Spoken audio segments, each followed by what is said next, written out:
Everybody, this is part 3 of our backstory before my husband got convicted of second-degree murder.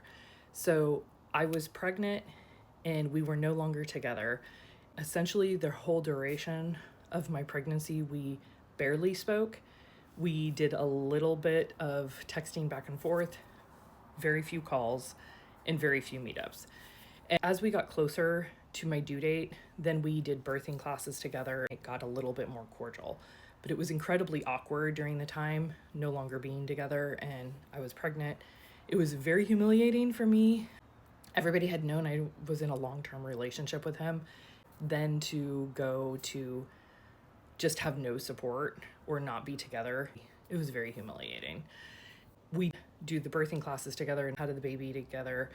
And even then, it was a very bonding experience for us, but it was still very awkward because you wanted to share it with someone who loved you, and it was very much not that for us.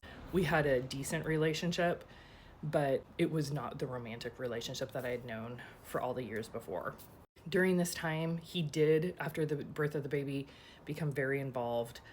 He gave her the first bath. I was scared to do that. I was like, what the heck am I doing with this kid? And he was over at the house very frequently, would even stay the night but sleep on the couch so that he could hold the baby and just be very present. So it was awesome to see him bonding with our daughter, to be as involved as possible. For the next year, we basically only talked about our daughter, right? I did have a conversation with him once because I figured he was dating, but we never ever talked about that stuff.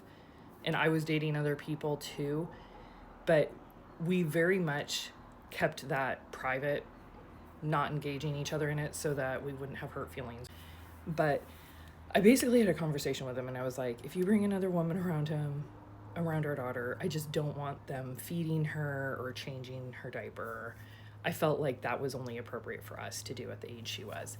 I just didn't want anyone pretending to be her mom, if that makes sense. But we were very, what I would say, cordial and courteous to one another. We would go to events together that were appropriate. So we were very much parenting. I felt like we were doing a decent job at it. And then I just noticed this is when she was about a year old or so, he was getting some really weird behavior. He would take a call, but go outside and not come back.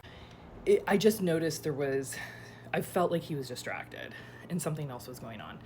One time he came over and I saw he had a black eye. I was like, okay, that's kind of weird. He just blew it off. But we didn't ever talk about relationships. When he told me he was going to Panama, he told me he was going with a bunch of Marines, I was really kind of pissed. I was like, okay, that's nice. You get to go on a vacation and I get to stay here and work and take care of our daughter. But he was just going to go for a little bit. Didn't have a return ticket. Wasn't sure how long he was going to be staying. But that is where I'll leave it. And then I will talk to you about the time when he was in Panama, when I was at home.